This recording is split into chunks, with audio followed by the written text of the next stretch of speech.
Oferecimento Mosaic Fertilizantes. Se a Mosaic Fertilizantes faz toda a diferença. Olá, meus amigos e minhas amigas do site Notícias Agrícolas. Estamos aqui para mais um programa Conexão Campo e Cidade.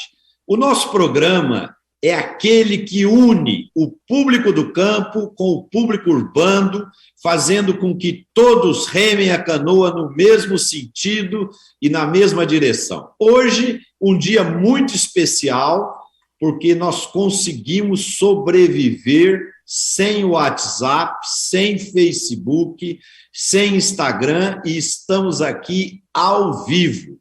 Isso é uma prova para todos nós que nós não podemos ter uma superdependência dessas tecnologias e nós temos que continuar seguindo em frente, independentemente das adversidades e dos fatores que em alguns momentos conspiram contra. Hoje nós temos um dia aqui muito especial, nós temos uma convidada de honra que eu vou deixar para o meu amigo Tejon apresentar, mas antes da nossa convidada, eu preciso dar um recado muito importante, que o nosso programa tem um oferecimento de Mosaic Fertilizantes. Se é Mosaic Fertilizantes, faz toda a diferença. Tejon, boa tarde, amigo. Apresenta a surpresa da nossa convidada.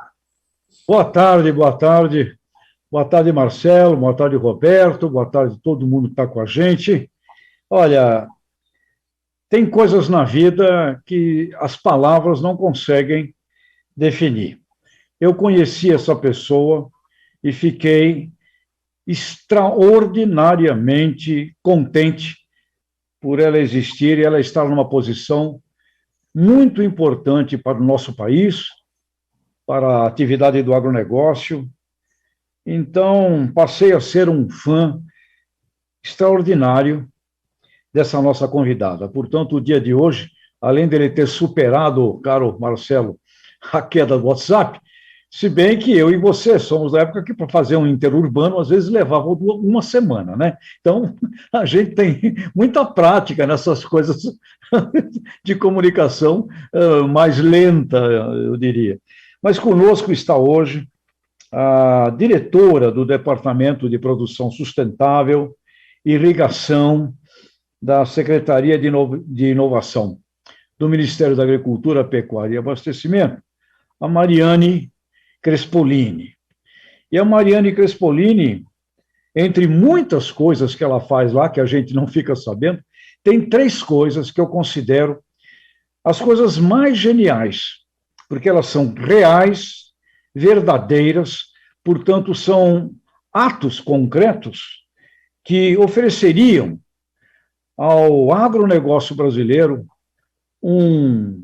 uma veracidade simplesmente espetacular de imagem, de comunicação, e que a gente precisa comunicar muito mais, que é o Plano ABC+, de Agricultura de Baixo Carbono, que é o Pronasolos, um conhecimento dos solos brasileiros, não só do setor agrícola, mas eu sou santista, e sempre tem dramas imensos com a dragagem do canal de Santos para que navios de maior calado passem por ali. Aí, conversando com a Mariane e o pessoal de Pronasolos, isso tem a ver com esse nosso trabalho também.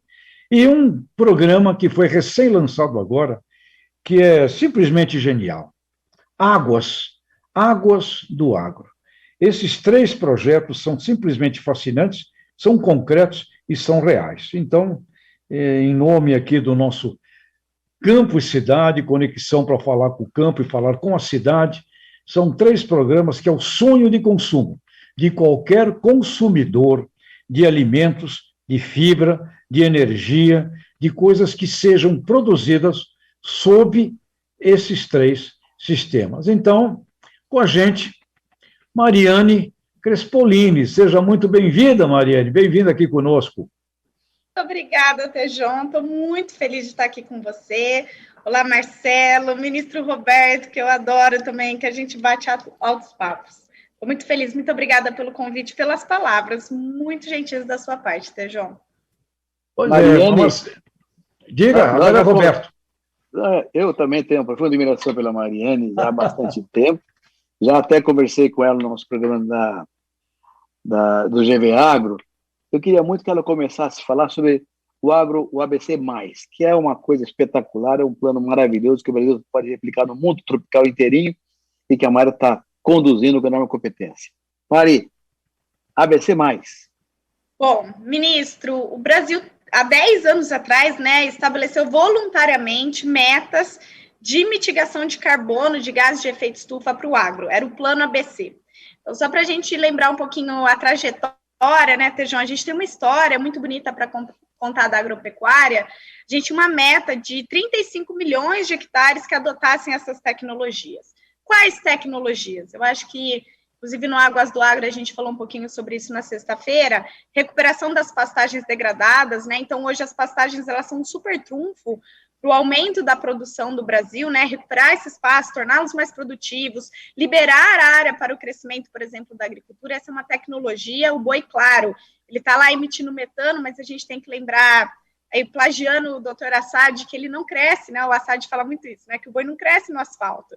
Então, a pastagem está lá, retirando gases de efeito estufa da atmosfera, a integração lavoura-pecuária, lavoura-pecuária-floresta, tratamento de dejetos, que é super importante, não só para diversificar a renda do produtor, mas para fazer essa mitigação de gases de efeito estufa. Então, dos 35 milhões, ministro, nós chegamos em 52 milhões de hectares nos primeiros 10 anos.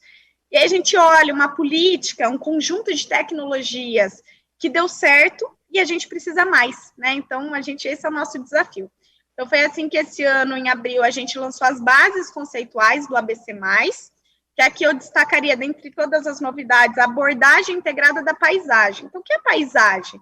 Gente, o imóvel rural, olha que coisa maravilhosa, quando eu viajei esse final de semana, você olha na estrada, né, você vê a área produtiva e você vê o nosso Código Florestal, a APP, a reserva legal. Então, isso é a paisagem do imóvel rural. Então, essa é uma base conceitual do ABC+, e também novas tecnologias e novas metas. Então, a nova meta encerrou semana passada a consulta pública. Ministro, nós recebemos mais de 500 contribuições, tá, na consulta. Incrível, né? Minha equipe está agora trabalhando para fazer a resposta, todos os pontos, né? A gente tem que responder por que aceitou, por que não aceitou, se mudou, se não mudou. E a nova meta são 72 milhões de hectares a mais, tá?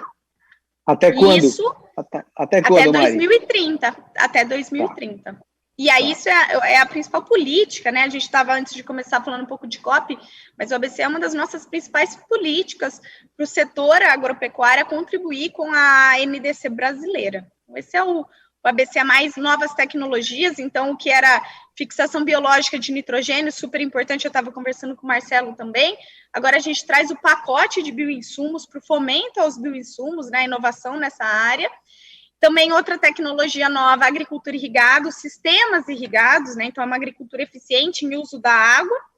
E também a terminação intensiva. Então, a gente evitar que os animais passem uma seca, que muitas vezes eles estão perdendo peso, e fomentar sistemas produtivos como o semi-confinamento e o confinamento estratégico. Eu ia falar assim, o confinamento tropical, curto, né? E não aquele confinamento que o bezerrinho sai do pé da vaca, e como a gente vê em países de clima temperado, que aí acaba tendo mais emissões de gases de efeito estufa. Então, esse é o ABC+.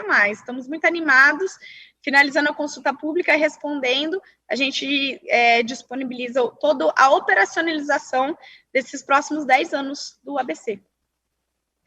Mariane, desses programas que você falou da área que já temos hoje com o ABC, o Integração Lavoura-Pecuária Floresta, quantos hectares já tem no Brasil hoje, de verdade?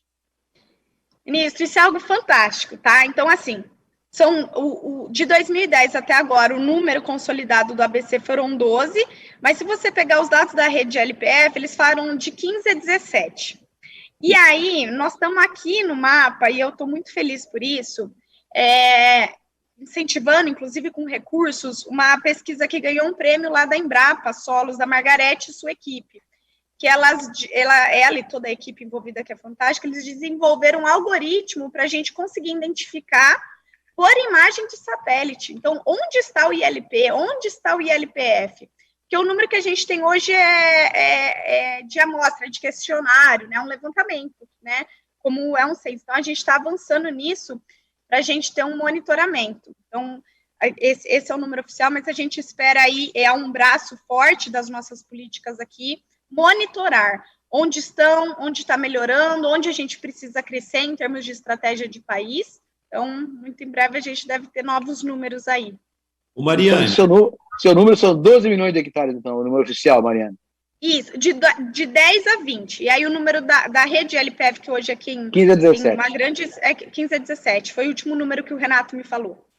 Ok. O Mariane, um sonho que os agricultores têm é de que o mais breve possível possa ser medido, né, quanto de carbono que a lavoura de soja, ou de café, ou de milho, ou a pastagem, não importa, consegue retirar do meio ambiente para aquilo um dia gerar um crédito e, ao mesmo tempo, que aquela indústria química que joga carbono no meio ambiente, que ela um dia vai ter que pagar para repor aquilo que a atividade agrícola retirou de carbono do meio ambiente.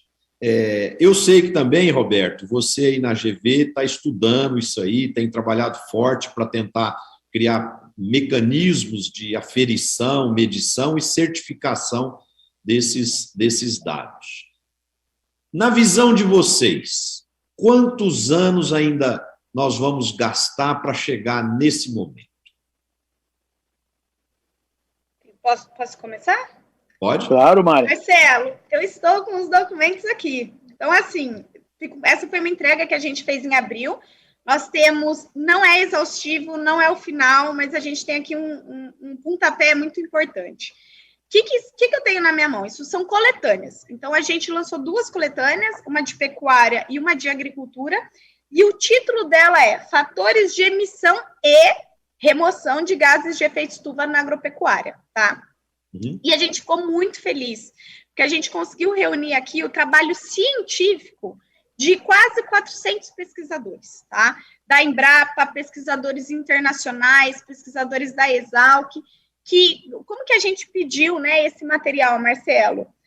Aqui na minha frente, por exemplo, olha, eu tenho um modelo. Então, aqui eu fiz uma conta, considerando as 2 coletâneas, tem 10 mil páginas de artigo científico aqui, que eles estão resumidos no máximo em 2 páginas. Então, tem a introdução que o autor fez, aí ele coloca os resultados. Então, aqui eu abri, sem querer abrir numa página aleatória, então tá aqui, ó.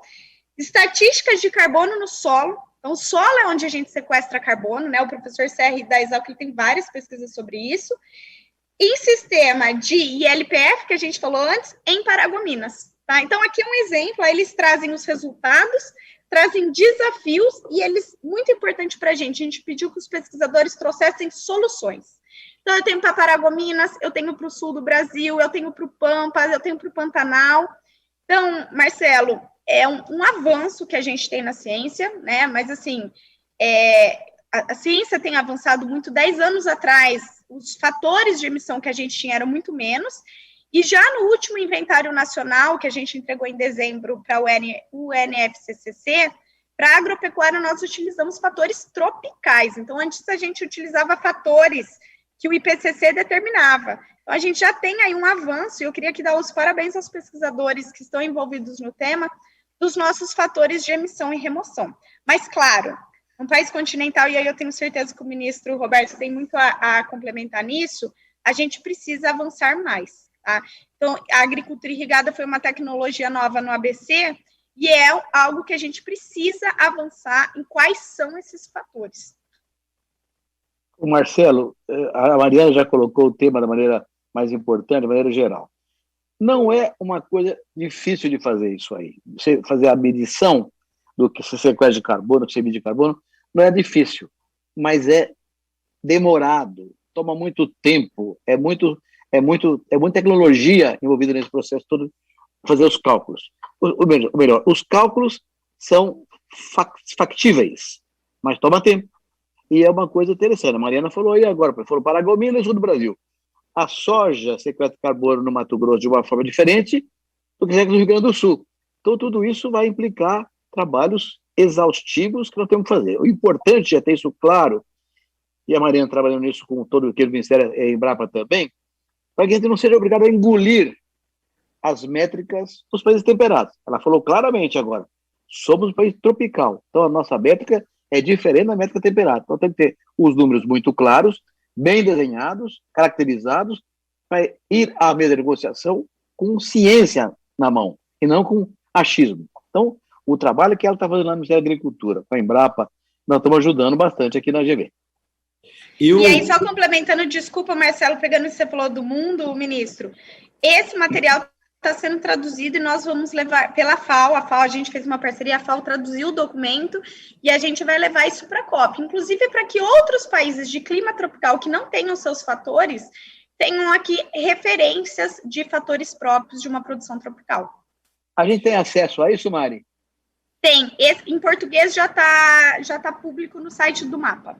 Eu posso te mandar o link depois, ministro. Por favor. Eu, pessoalmente, tenho uma crença muito grande de que, em poucos anos, o agricultor, quando ele estiver fazendo a planilha dele de receitas, ele vai ter lá, um exemplo, produtividade de soja, 70 sacas.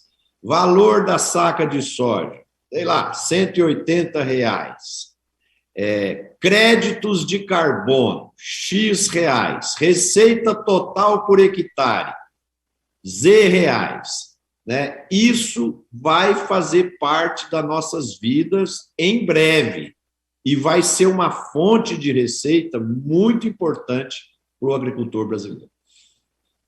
Pois é, João.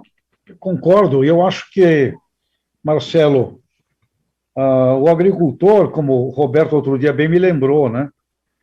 Ele é um vendedor, só que ele não põe preço na mercadoria.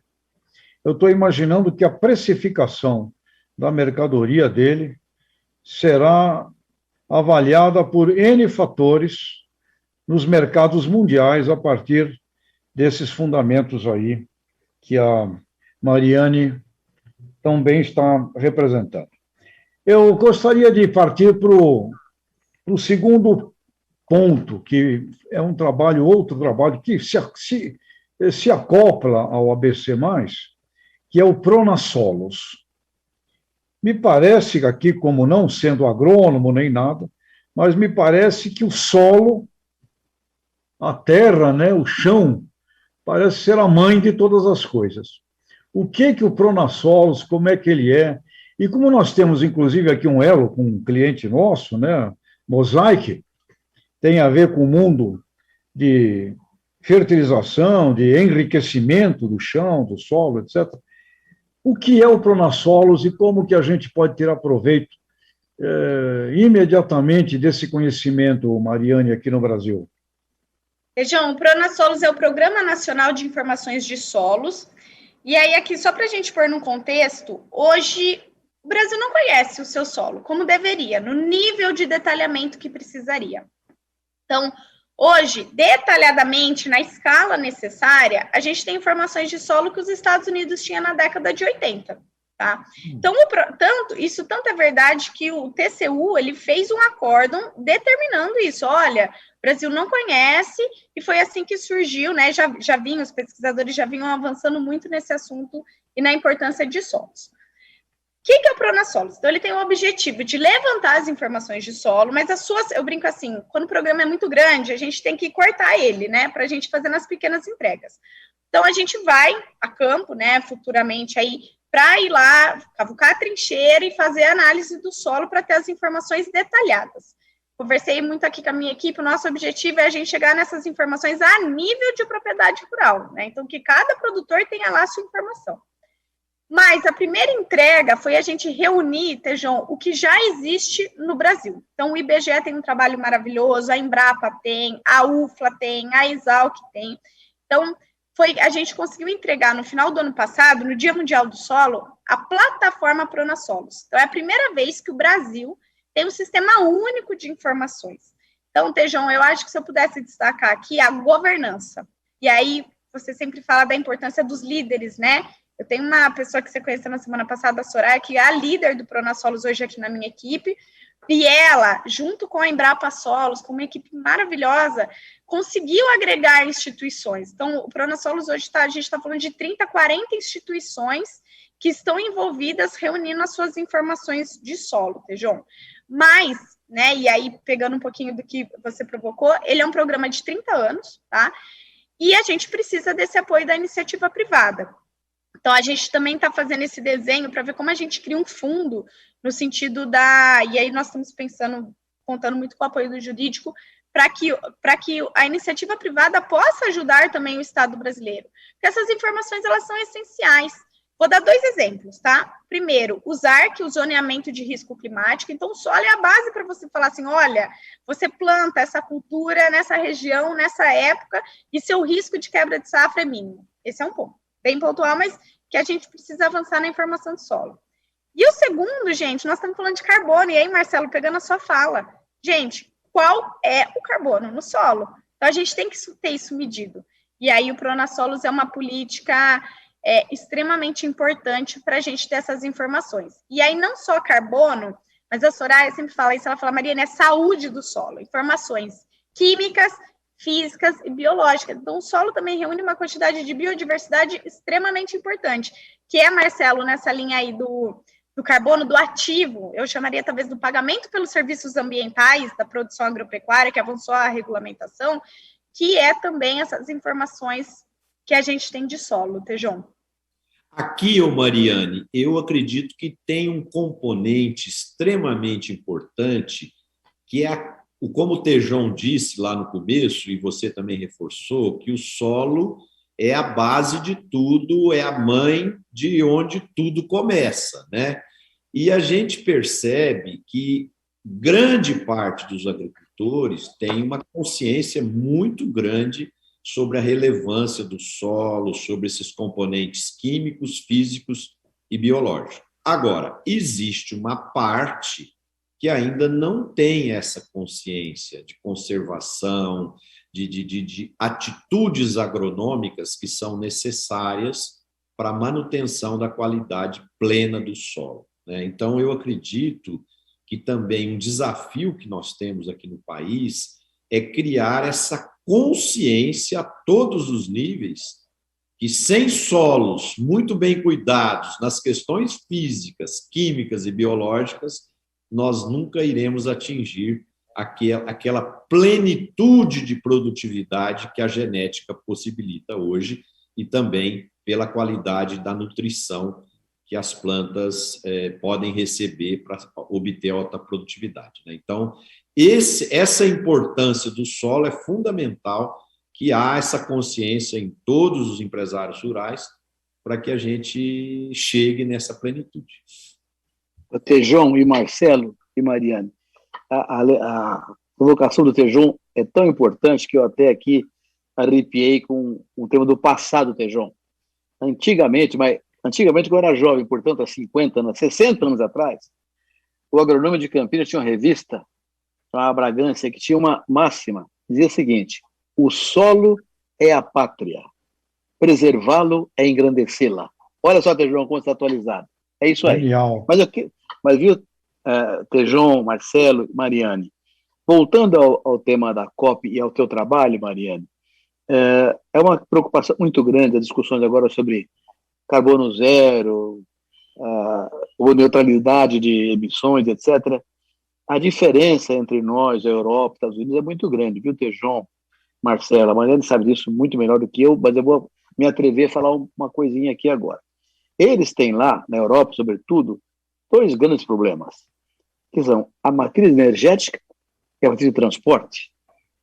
A matriz energética deles tem 14% renovável, nós temos 48% renovável, então nós não temos problema na matriz energética.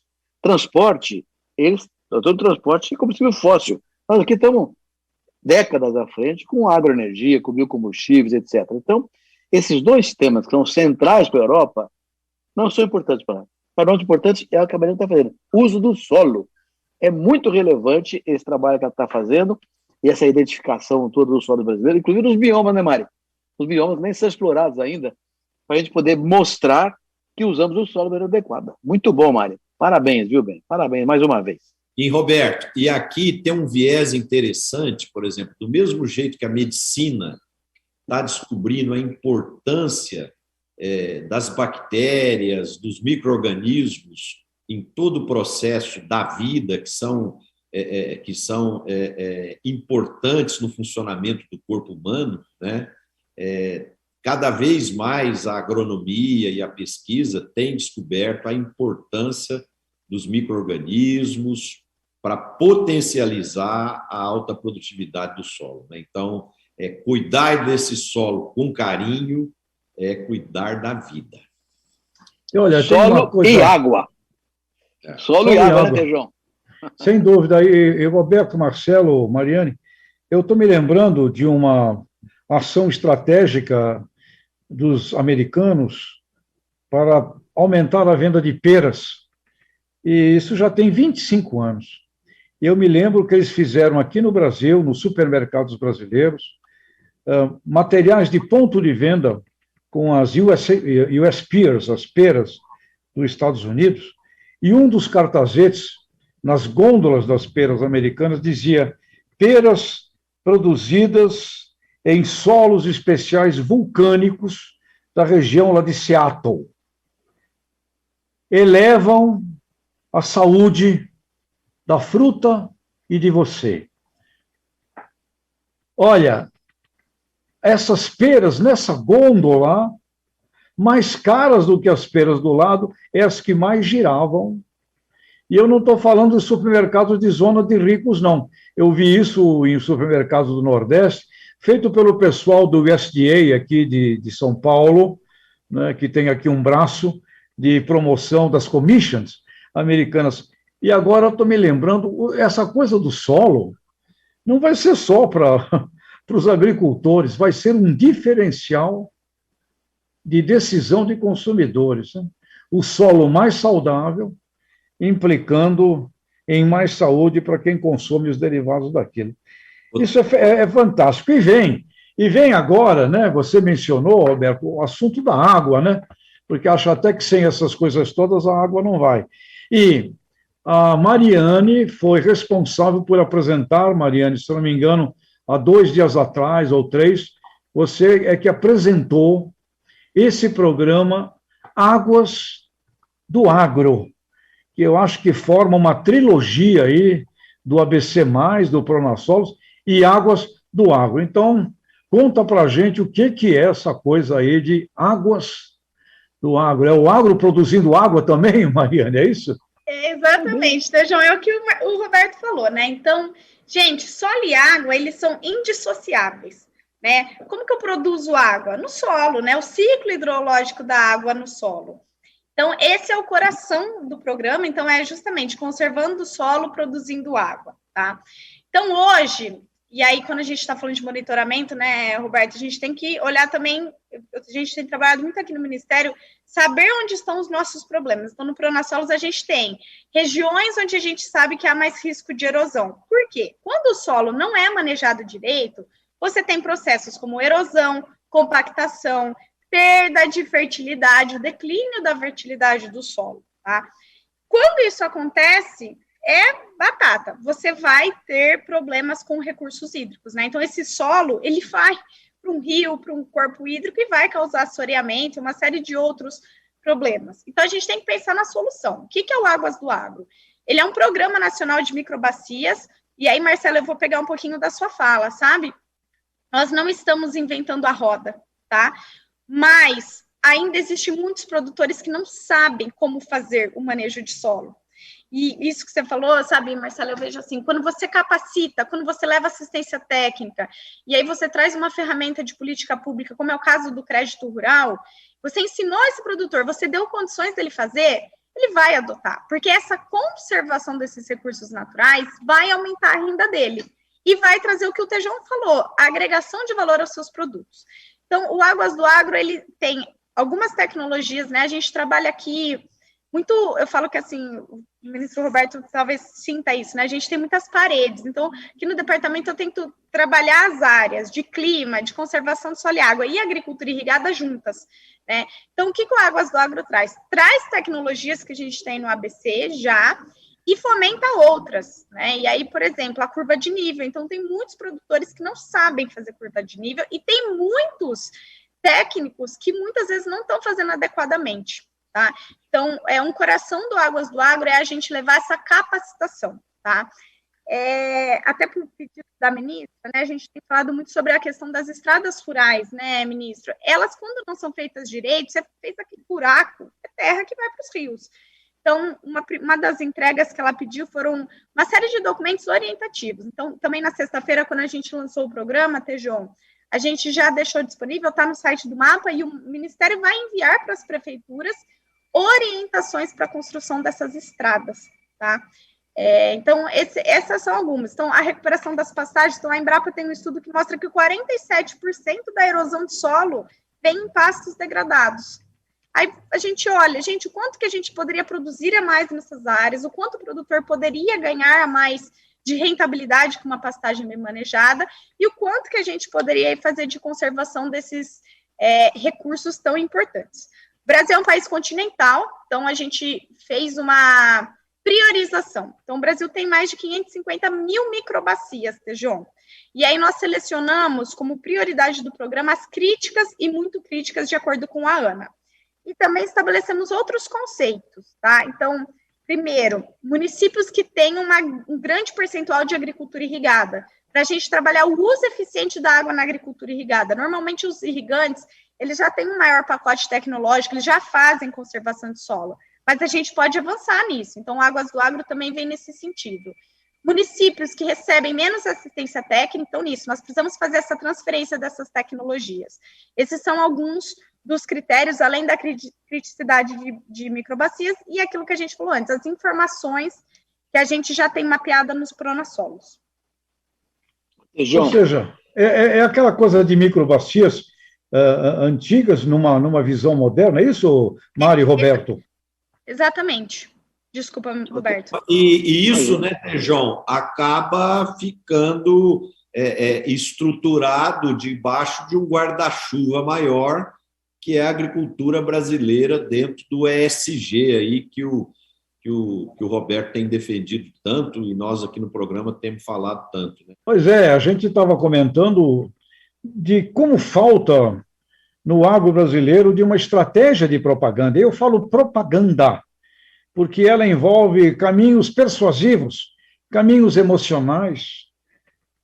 Fico vendo esse trabalho do plano ABC+, 52 milhões de hectares realizados, caminhar para 72 milhões em áreas que já existem, com o objetivo de não cortar uma sequer árvore, e você resgatar ali metano, carbono, produzindo com saúde, como é a expressão, de um pronassolos, preservando água. Isso é lindo. A Mariane tem tido o carinho de participar de uma aula para alunos internacionais, num programa que a gente tem com a França, onde tem alunos do mundo inteiro que participam lá na FECAP, com uma audiência lá de Nantes, da França.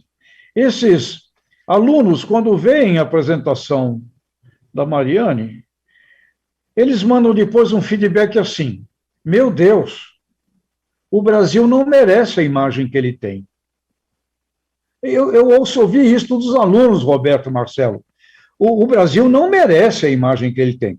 Tem algo de muito errado aí para que ele tenha uma imagem, porque o que nós vimos da Mariane apresentando é simplesmente genial. E tem uns alunos de lugares desenvolvidos, aluno do Canadá, por exemplo, quando a Mariane mostrou que estamos fazendo ILPF, onde tem árvore, ela não acreditava. Não é possível, isso não existe no Canadá. Ou é árvore, ou não é árvore. Então, eu fico, por um lado, Roberto, Marcelo, Mariane, como profissional de marketing, eu fico indignado. Como é que a gente não reúne um dinheiro, e tem que ser um dinheiro que dê para fazer, não pode ser, tem que ser uns 100 milhões de dólares, que não é nada perante o faturamento do que a gente tem, do que pode ver, para a gente comunicar com as pessoas do mundo, mostrando no Brasil, aqui, mistura de raça, tem mistura de italiano com alemão, com espanhol, com japonês, com negro, com diabo, e aqui essa galera tropical está fazendo isto assim, com amor e tal. Puxa vida, que oportunidade gigantesca de propaganda boa, na veia. João, eu Diga, concordo plenamente com você, mas para você não ficar tão triste, a hora que caiu o nosso sinal, eu estava comentando que eu estou lendo um livro chamado Comer para Não Morrer. O autor é americano e ele defende a alimentação saudável para aumentar a longevidade e melhorar a qualidade de vida. E lá, num dado momento, ele fala que o agro-americano também não se comunica e não age. Por quê? Ele estava dizendo que a indústria farmacêutica estava montando uma estratégia de vender estatinas, que são aqueles remédios para combater o colesterol, em sachês nas lojas de fast food. Aí o cara come, enche a cara de hambúrguer e batata frita e já pega um sachêzinho de Crestor lá, ou de algum remédio desse, e já toma para ficar bem de colesterol, né? Aí ele estava dizendo, poxa, e a associação dos produtores de brócolis? Eu tenho pesquisa aqui que o brócolis reduz fortemente o colesterol, e o cara que coma muito brócolis, ele vai ter o colesterol normal. Eu não vejo o pessoal da associação de brócolis comunicar isso com o mercado não sabe disso. Né? Então, isso é um problema crônico do setor, eu acho. Pois é. O Marcelo, como é que é o nome do livro? Comer para Viver? Comer para Não Morrer. Está entre os 50 mais vendidos lá da Apple, na loja da Apple. Depois eu passo o nome do autor. Aí você vê como é que são as coisas, né? Tudo bem, autor americano que tem clareza. Comer para não morrer. Agora, olha como são as coisas no mundo também. Dar de comer para não cair. Essa é a ideia de governos. Os governos países desenvolvidos sabem que a segurança alimentar é a única garantia de estabilidade política e social de um país. Um país com fome é um país instável politicamente, economicamente, derruba governo na fome. Então, comer para não morrer é a visão do consumidor. Dar de comer para não cair é a visão de governo desenvolvido. Esse é um ponto importantíssimo que, felizmente, nós temos hoje claramente colocado na cabeça do Ministério da Agricultura. Olha, eu queria fazer um elogio muito grande à Mariane aqui, e em nome dela, Mari, viu, se me permite fazer isso, eu, quando fui ministro da Agricultura, conheci o corpo técnico do Ministério da Agricultura. É um corpo técnico maravilhoso, de gente treinada, capacitada, patriotas que estudam dia e noite, anos a fio, para fazer isso que você está fazendo aí, Mari. Uma agricultura sustentável do Brasil. Parabéns a você, esse povo maravilhoso do mapa que nós temos aí, viu, hein? Olha, Roberto, Mari, Marcelo, eu tenho certeza, para os próximos 10 anos, Roberto, o mundo não vai aceitar mais a miséria. O mundo não vai aceitar mais a pobreza, o mundo não vai aceitar mais problema de indignidade de vida a partir da alimentação. E o Brasil tem uma grande chance, isso você tem dito, e concordo, eu estou também apaixonado pelo corpo técnico com quem eu tenho convivido, do MAPA, da Embrapa. Nós temos uma chance de vender no sentido positivo da palavra, para o mundo, esse conhecimento do cinturão tropical. Porque nós teremos que fazer com que toda essa região do mundo, os empreendedores de lá, os pequenos agricultores, passem a produzir também alimentos lá para as suas necessidades, desenvolvam um cooperativismo, que nós temos também uma experiência genial aqui no Brasil. O Brasil pode ser imagine a imagem brasileira no mundo, se nós nos posicionarmos como um país que vai ajudar todos os países a desenvolver os seus alimentos e desenvolver cooperativismo e progredirem. Que imagem linda brasileira. E não vamos vender muito mais. nós vamos vender muito mais produtos e nós vamos ter aí uma imagem espetacular com coisas reais. Eu acho que nos próximos 10 anos, Roberto, Marcelo, Mariane, não vai haver condições de você ter no mundo zonas de indignidade humana. E o Brasil é o único país que pode ajudar. E vocês se lembram de um artigo genial que eu mencionei do Estadão sobre o fracasso lá no Afeganistão? Coube ao Reino Unido desenvolver o agronegócio do Afeganistão, no acordo com o americano, etc., há 20 anos atrás, e não conseguiram fazer. E fica aqui a pergunta: se entregassem ao MAPA, à Embrapa, será que nós poderíamos ter mudado uma história daquele interior triste, paupérrimo, produtor de papoula? Fica aqui uma bela pergunta. Acho que o Brasil tem condição, sim, de apoiar todos esses países nessas condições que talvez, Roberto, eu não sei, Marcelo, Mariane, 60 anos atrás, eu acho que a gente também não fazia nada, também era um negócio que éramos muito pobres também do ponto de vista de agricultura, né? Pois é. Ô, Mariane, você sabe que eu acho...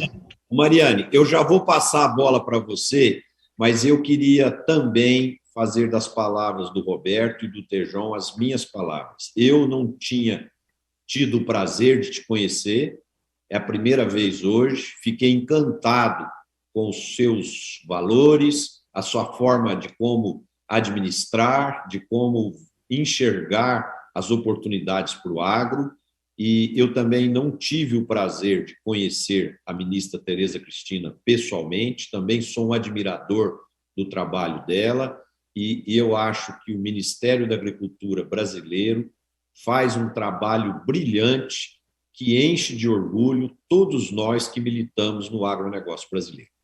Agora é com você aí, Mariane. Não, eu queria pegar esses pontos que a gente falou, e eu falo que as coisas elas são muito relacionadas, né? Então, veja, a gente começou falando um pouco de reduzir emissão de carbono na agropecuária, falamos de água, que é um recurso natural super importante, tem informações.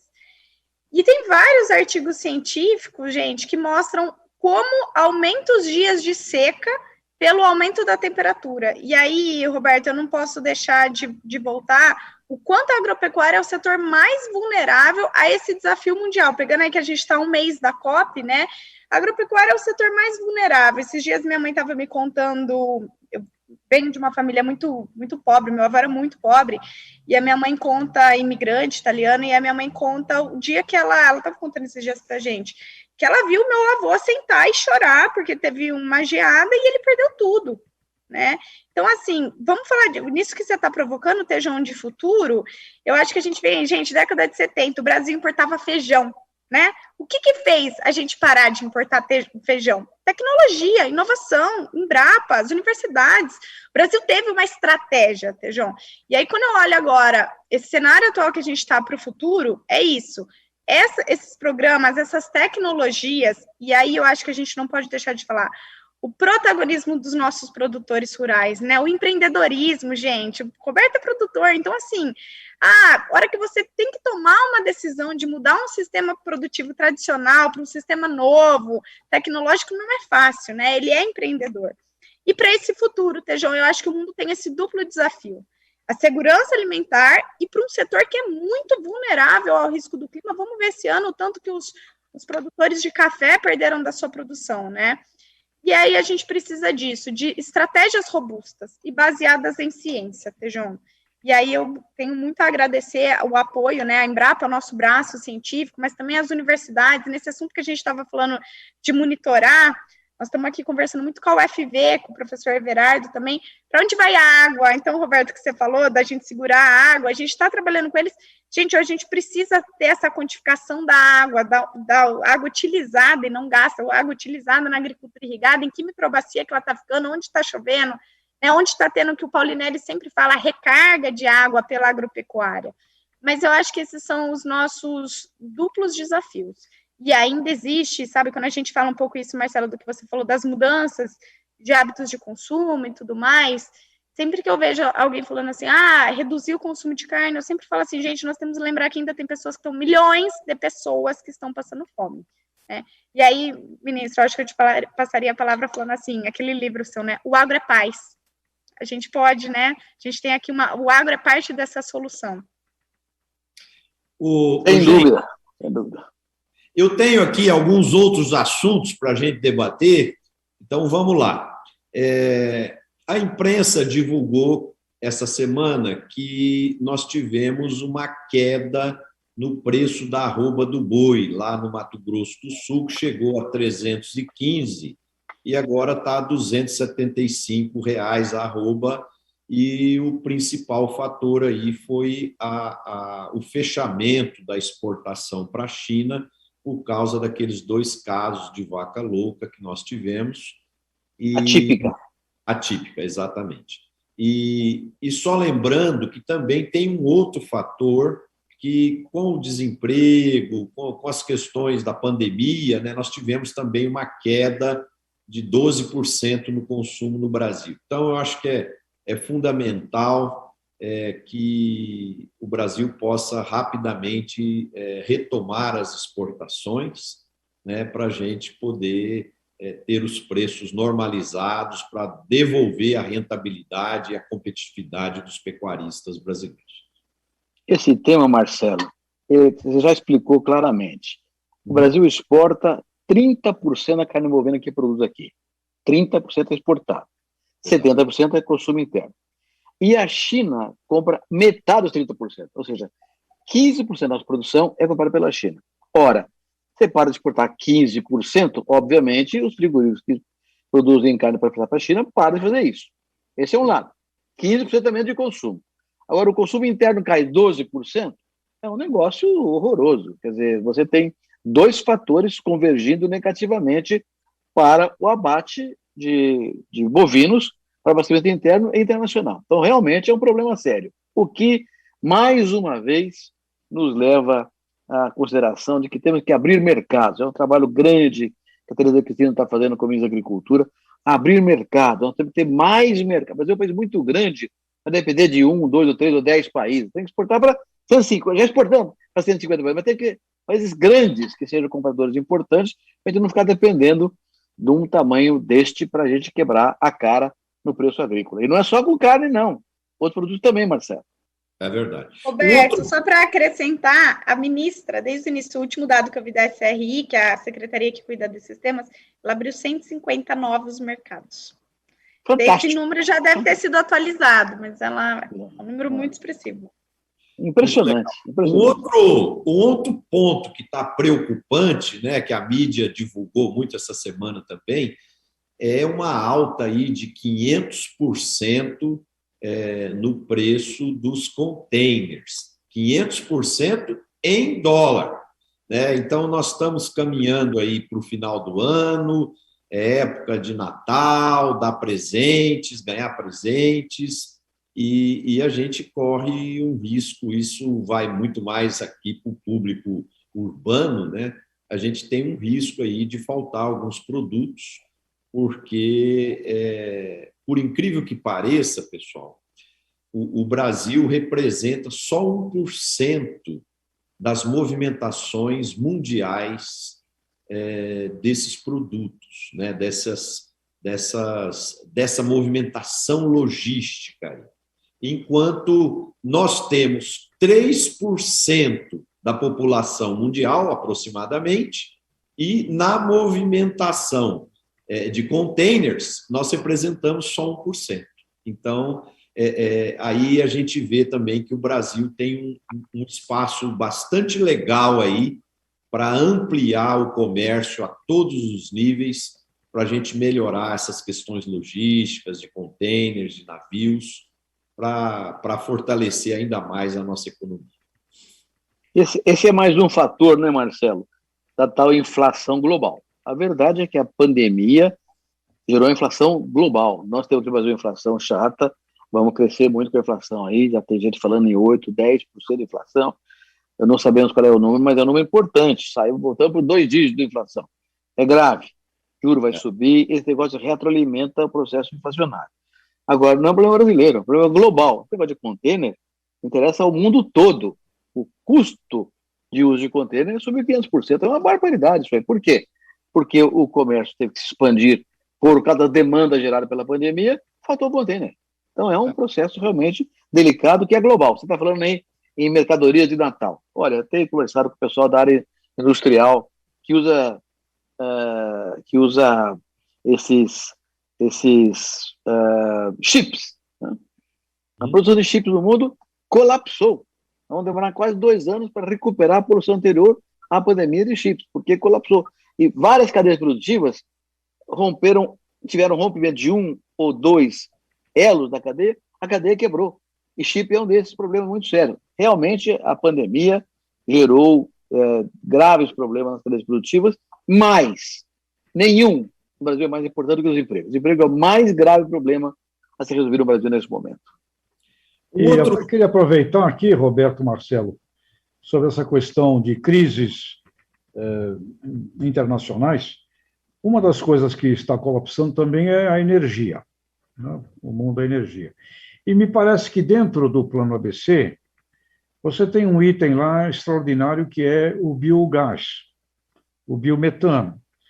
Não só no mundo da pecuária ou da agropecuária, mas também o biometano pode ser extraído dos aterros sanitários, que o Brasil tem quase nada por aqui. Você vê, Mariane, o mundo do biometano como uma fonte efetiva de negócios para os agricultores? Passaríamos a produzir gás natural renovável, né? Que é a diferença daquele que você tira lá dos poços de petróleo. Gás renovável. A agricultura, viu, Tejon, tem também um potencial ímpar aí para essa produção de biogás. Tejon, eu vejo, tá? E aí eu talvez daria um recado aqui para os produtores que estão nos assistindo. Muitos produtores às vezes nos procuram dizendo que eles querem fazer, e aí eu acho isso magnífico, né? No sentido que você tem um problema ambiental, então o dejeto animal é um problema ambiental, e que você transforma ele num ativo, né? Ele vai virar sua receita, ele vai diversificar sua renda, enfim. Muitos produtores perguntam, como que eu começo? Eu não tenho, de repente, fluxo de caixa. Queria aqui, Tejon, só registrar que para você, produtor, que tem interesse em trabalhar com biodigestor e o biogás na agropecuária, o Plano Safra financia dentro da linha de crédito do programa ABC, que tem a segunda taxa de juros mais atrativa, só perde para o Pronaf. E aí muitos produtores também ficam naquela dúvida, como é que eu faço? E as empresas, então as empresas, o que a gente tem observado aqui é que as empresas, elas fazem o projeto para você já levar seu projeto no banco para buscar esse financiamento. Então eu sei que esse outro ponto que eu puxaria aqui rapidinho, viu, Tejon, sem sair da sua pergunta. Para você também que tem déficit de reserva legal e APP, também você pode financiar pelo programa ABC no Plano Safra. Então, a adequação ambiental dessas propriedades, mas o biogás, Tejon, ele é fantástico. E o Brasil tem um potencial imenso de aumentar a sua produção de energia elétrica dentro do meio rural. Fotovoltaica, né, Mari? Também. E que a gente já... E aí a gente está olhando muito para isso, Tejon, para a questão de clima, carbono, gás de efeito estufa. Então, impacto dos resultados que a gente teve do ABC em área, muito foi pastagem degradada, mas da mitigação de gás de efeito estufa, o tratamento de dejetos teve um impacto, uma relevância muito grande, Tejon. E aí, pegando um pouco do que o ministro puxou agora da fotovoltaica, pensando nessa sustentabilidade do agro, a gente precisa falar de agricultura irrigada. Então, o Brasil hoje irriga 8 milhões de hectares, a Exalc fez um estudo para a gente que a gente pode irrigar 52 milhões, né? E aí, claro, volta todos os programas, planejamento, uso eficiente da água e tudo mais. Mas um dos desafios para a agricultura irrigada crescer é energia. Com certeza.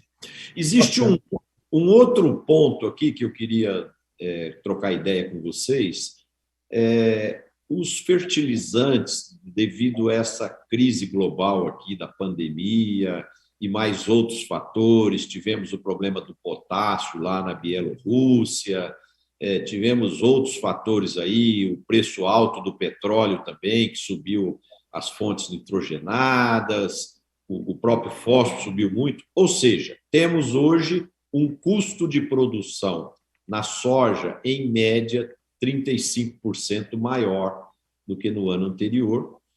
E temos hoje, pelo menos a hora que eu olhei, no início da manhã, nós tínhamos a cotação de um bushel de soja para novembro a 12,53. Então, quando você junta uma receita um pouco menor, com um custo maior, você tem margens mais apertadas, e aqui, empresário rural, que você que está nos assistindo, aqui precisa uma maior atenção com a área de gestão do negócio e com a sua estratégia e com o seu planejamento. Por quê? Porque com margens mais apertadas, a gente precisa pilotar melhor os fatores de gestão, de estratégia e de planejamento para a gente garantir boas margens. Vale a pena ressaltar que aqui no programa, muitas vezes nós já falamos aqui, precisa vender lotes escalonados para se fazer uma boa média de comercialização. Nós tivemos vários momentos que a soja estava a $16 e muita gente não vendeu, né? Então, é muito importante se pensar de novo nas questões de gestão, de estratégia, de planejamento, para que você, empresário rural, que é trabalhador, que faz tudo com alta tecnologia, você consiga obter as melhores margens. Marcelo, nesse tema, desculpa, Tejão, nesse tema, questão central é relação de troca. Sabe? Analisar bem a relação de troca.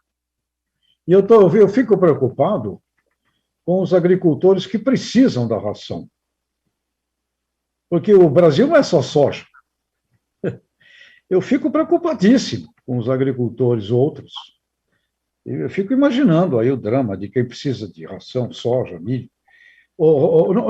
Aliás, aqui, aproveitando, nós não estamos precisando de alguma coisa assim mais assertiva do ponto de vista de, escuta, precisamos ter 140 milhões de toneladas de milho. Temos que fazer. E vamos ver como é que armazena o excedente. Mas não, com a Conab, de repente... Não, vocês não sentem assim, a necessidade de uma voz de comando? Não é só o mercado que manda. Estratégia. A Mariane falou, nós chegamos aqui porque teve estratégia, teve lideranças, né? Caramba, não está faltando gente, nós temos que fazer. E tem aí essas áreas, 72 milhões de hectares a serem incorporadas. Imaginam que dá para... Mas talvez precise de uma aceleração, de uma gestão de crise até, né? Porque parece que a gente não está... Esse tema que o Marcelo levanta.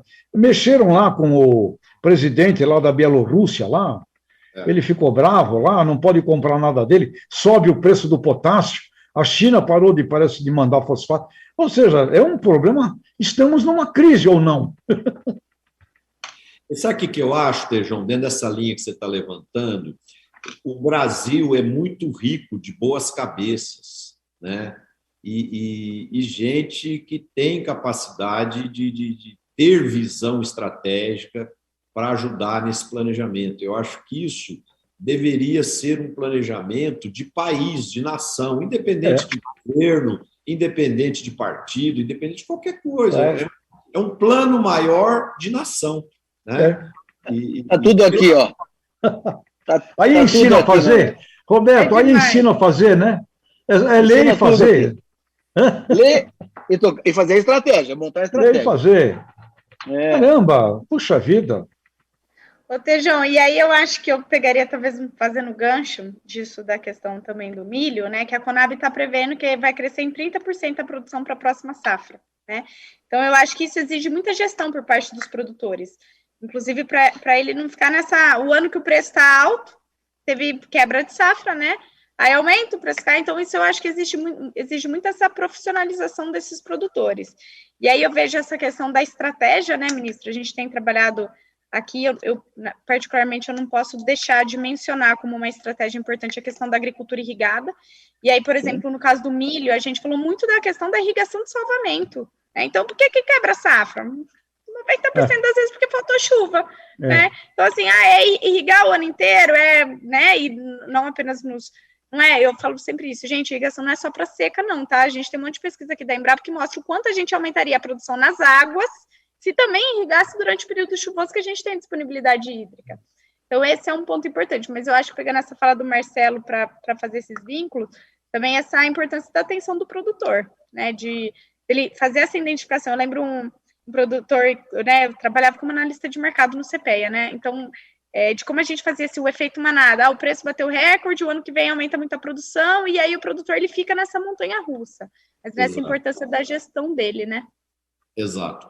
Gente, nós estamos chegando já no final do programa e vamos fazer agora a nossa rodada final aí e vamos começar com a nossa convidada. Mariane, sua mensagem final para os nossos internautas aí, por favor.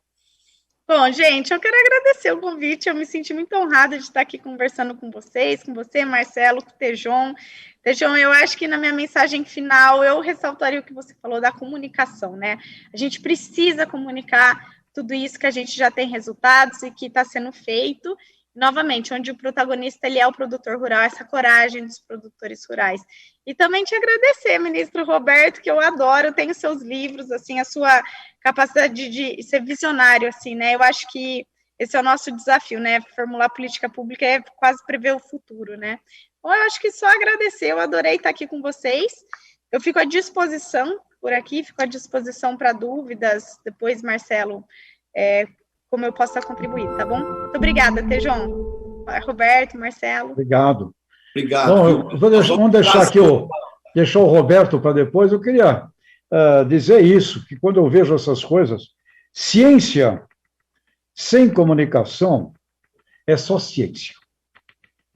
Então, precisa de comunicação para virar ação, e esse trabalho que você representa, ele é merecedor de um investimento para que o brasileiro conheça e para que o mundo conheça. E se fizéssemos isso, nós aumentaríamos extraordinariamente a autoestima do povo brasileiro. Mais do que os assuntos agrícolas, aumentaria a autoestima do povo brasileiro. Portanto, puxa vida, é muita coisa boa para que a gente não fique sabendo.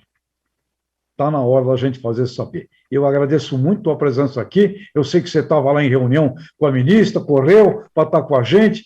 Muito obrigado, Mariane. Foi uma honra imensa ter você conosco.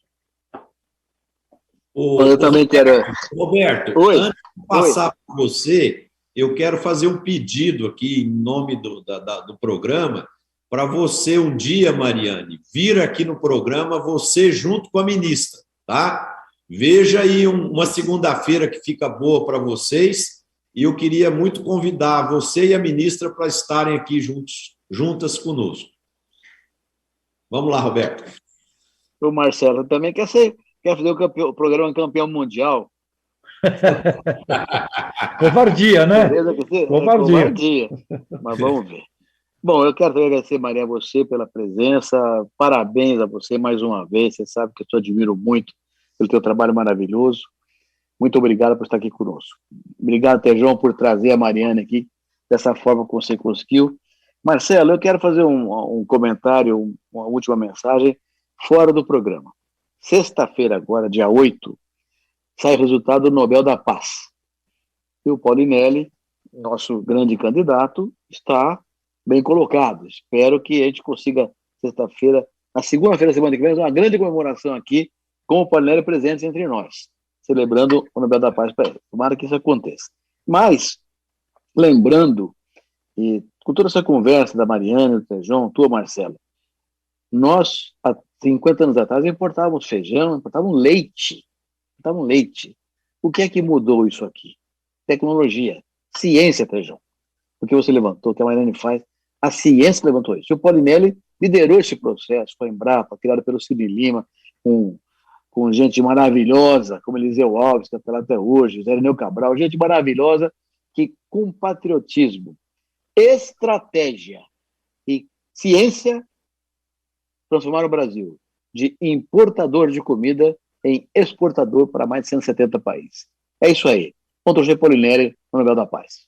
Isso aí, Marcelão. Ô, Roberto, você podia já falar com o Paulinelli independentemente, claro que nós vamos torcer muito e ele vai ganhar. Agora, independente de resultado, vamos ver se a gente traz o Paulinelli segunda-feira aqui no programa. Você podia falar com ele, viu? Vou combinar com ele, tá bom. Tá bom. Tá bom. Bom, gente, a minha mensagem final, como vocês sabem, eu moro em Uberlândia e eu sou apaixonado por vinho. E hoje eu li uma notícia no G1 que eu fiquei muito feliz.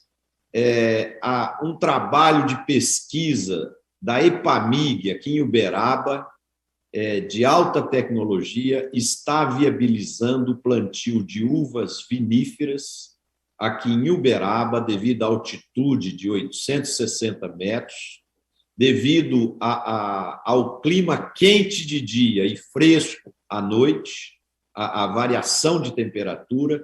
Então, já está sendo plantado uva Chyrah, uva Sauvignon Blanc, o ano que vem vai ser plantado Cabernet Franc e mais 2 ou 3 tipos de uva. E por que eu fiquei encantado com isso? Porque tem um empresário de Uberaba que está fazendo um brilhante projeto, já está construindo uma vinícola que vai ter degustação, vai ter pousada, vai ter oportunidade para as pessoas conhecer as técnicas de produção de uva. E isso tudo, pessoal, foi possível por uma nova tecnologia chamada da dupla poda invertida. Então, eu me sinto, eu diria, emocionado de ver isso acontecendo aqui na minha região.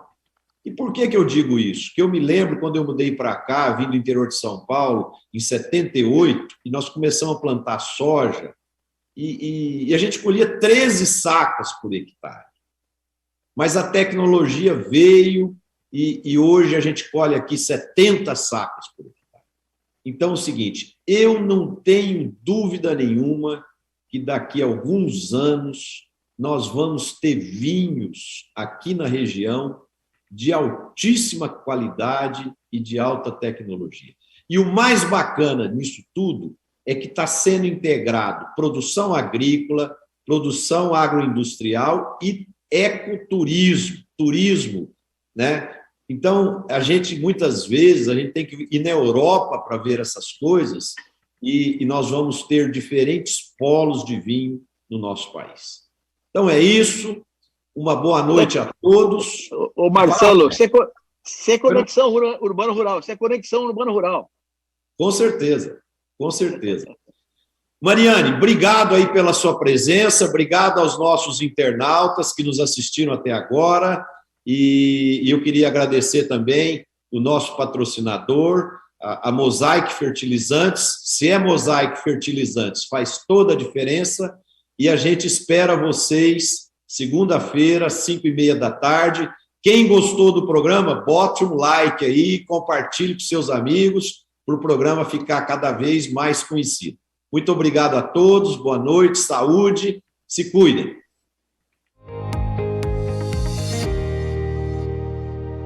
Oferecimento Mosaic Fertilizantes. Se a Mosaic Fertilizantes faz toda a